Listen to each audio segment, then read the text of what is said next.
morning, and they took an inventory of everything that they thought will assist them in their investigations.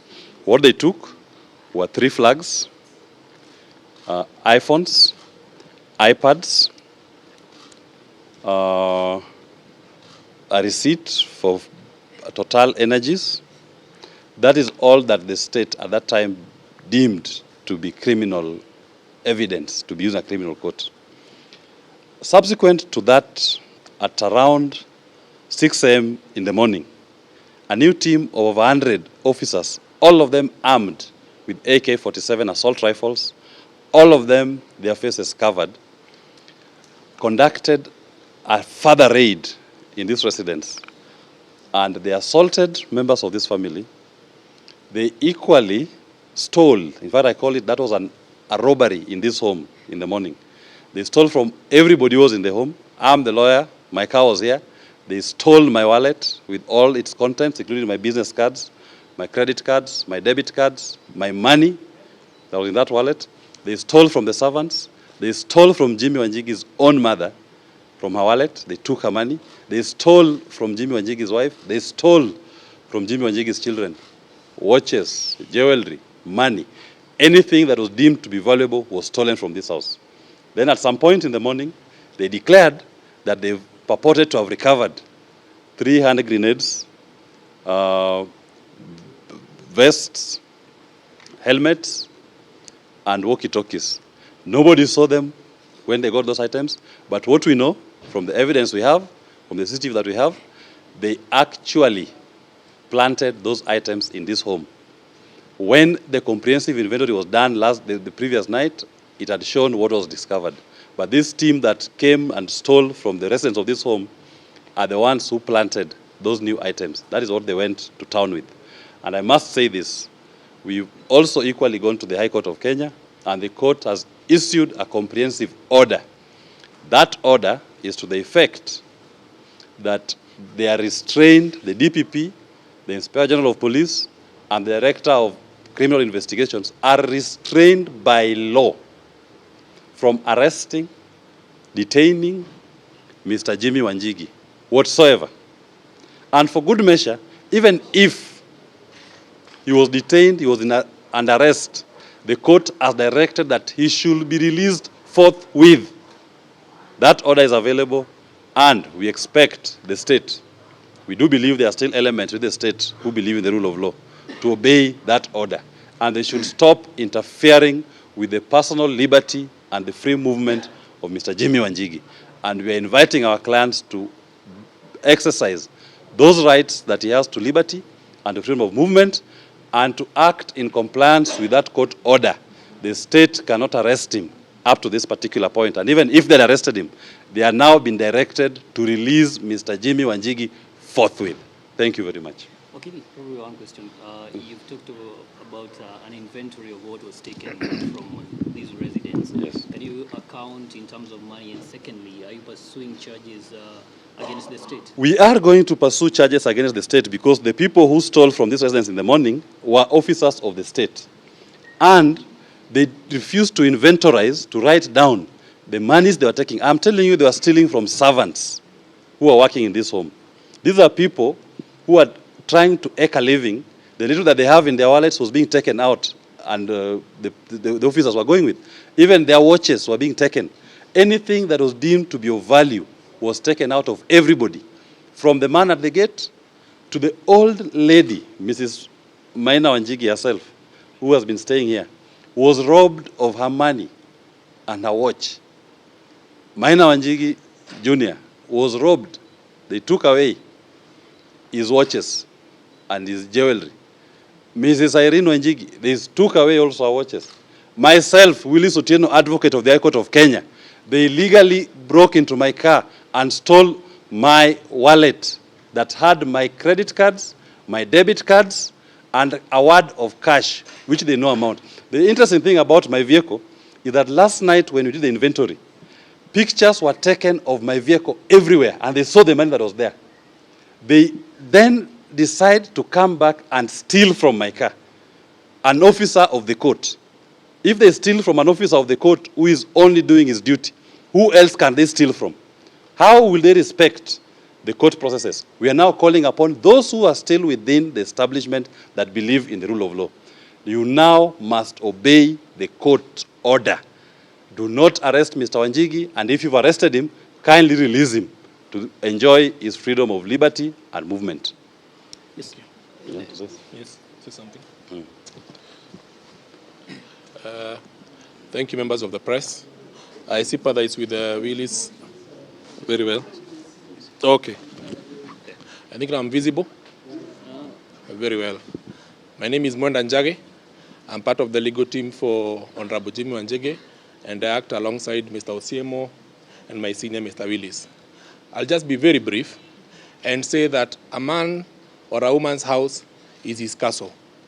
That cardinal rule and maxim is that any state agency or enterprise should exercise a lot of restraint before entry or seizure of such an entity. What happened here is very regrettable.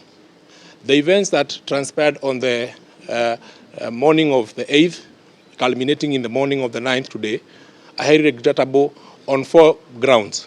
One is that the multi-agency operation that was carried here yesterday did that in the absence of any valid court order or any court order whatsoever granting such an access or such a warrant of search. The reason I say that is that if indeed the police or any agency was of the considered view that there are items here of great public safety of concern, the decent and the honorable thing to do was to move the requisite court, pursue and obtain a court order, and then my client would have a chance to respond to it. What we saw here yesterday is a wake-up call to every right-thinking member of our society, because if it can happen at the residence of Muthaiga 44, then what about the common mwananchi? And it's highly regrettable that as a civilized society governed by the rule of law, the police can come over, burgle up innocent children in total violation of the rights of the children, in total violation of the rights of the aged persons. If indeed they are seeking Jimi Wanjigi, criminal culpability is not transferable. What does the watchman have to do with it? What does my friend Willis have to do with it? Secondly, and very importantly, what happened here is what we have happened is the weaponization of our politics, whereby if you hold a contrary view, you are deemed an enemy of the state. And I want to say that to the powers that be, sometimes your greatest friend is your critic, because he's able to put you back to stay on the straight and narrow line. Thirdly, and very importantly, what has been going around that my client may be financing or supporting the Gen Z movement. I wish to emphasize and mention this way. Gen Z is not a proscribed group, is not an illegal entity, it is not gazetted as such by the relevant Ministry of Interior. There is nothing illegal, either through finance, either through participation, or through lending any aid to the Gen Z movement, because it is your right within the confines of the law. So those people who have been demonized and being told that you are financing Gen Zs, your answer is today. It is a resounding yes. You can finance, you can associate, and you can picket. There is nothing illegal towards it. If the state deems that Gen Z is an illegal entity, the decent and the legal thing to do is to move the requisite channels of law and gazette it as such, just like other proscribed groups that we know have been gazetted, including Mungeki and Al-Shabaab, but Gen Z has not as yet. So there is nothing illegal to that. Fourthly and lastly, I wish to thank the members of the press, because were it not for you, and that is what we call the freedom of the freedom of information. It is because of your forthrightness and your coming over that this matter has toned down. We also wish to thank our friends, Mother Karua Senior Council, and the Prime Minister, Honorable Raila Odinga, who was here today. And it is after that that they insisted that the people who are here should record a statement. And what we found very interesting is that you cannot convert Muthaiga 44 to be a police station. This is not a gazetted police station. What is so urgent that the police want to camp outside the gate and ask all the people who are inside here to record statements? We told them the decent thing to do, and I think they have complied, is if they think they want statements, let them issue summons. we will present our clients to the relevant police station, and we shall meet in a court of law. I think Mr. Osiemo will speak to the question about court orders. Thank you very much. So I just want to speak about the court order that we obtained this afternoon. I want to confirm to the press that the same has been served on the Inspector General of Police and on the DCI, and after this I shall be giving you the evidence of that service. Thank you. Probably a follow-up question, Wakili. Earlier, the DCI left with some assorted items. What exactly did they carry? Maybe Willis can speak to that. What they claimed to carry was 3 hand grenades, a helmet, a vest, and 2 walkie-talkies. Those are items that they came with. They took photos of those items and left with them. There is not a single inventory. We have an inventory signed by not less than 5 police officers, not less than 3 members of the family, not less than 2 advocates of more than 10 years standing, who signed an inventory after a comprehensive search dated the 9th of August 2024. What is this new inventory they're coming up with? Where were they when we were doing the earlier inventory and the search that everybody participated in? As we believe those were planted, they created their own inventory, they want to create their own drama, and we reject all these attempts to try to intimidate Mr. Jimi Wanjigi and his family.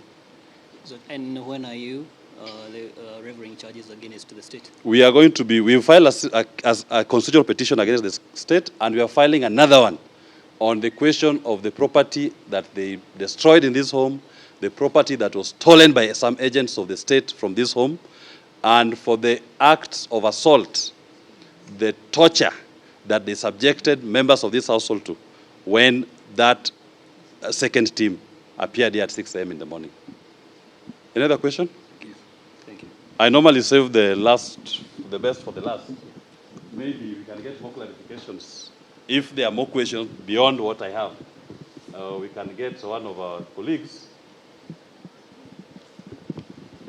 to come and answer to some of the questions.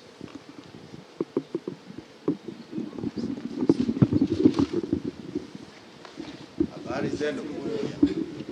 Mko salama? Very good. Must be the experience, sir. Very interesting. Yeah. Very interesting. Where's Willis? You've told them everything? I've told them everything, Uh-huh. unless there's any more question they have to you. Okay. Yes, we do. Let me say something very short. 7 years ago, you know, they say the more things change, the more they stay the same. 7 years ago, right on these steps, had a